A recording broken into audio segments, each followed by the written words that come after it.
So welcome students. So in this question you're asked to find the roots of x minus 1 whole cube plus 8 is equal to 0. It's a very straightforward question.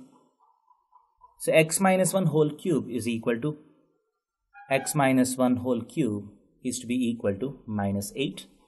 So x minus 1 is nothing but minus 8 whole power 1 by 3. That is the cube roots of minus 8. That is nothing but minus 1 into minus 1 into 8 power 1 by 3 is 2 into 1 power 1 by 3.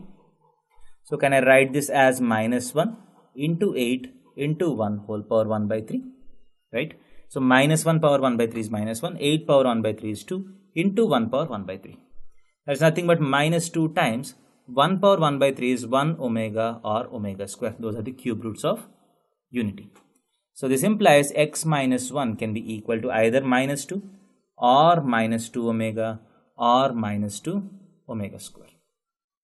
So this implies x is equal to, if you take this 1 onto that side, 1 minus 2 is minus 1 or 1 minus 2 omega or 1 minus 2 omega square. So these are the three answers. Thank you.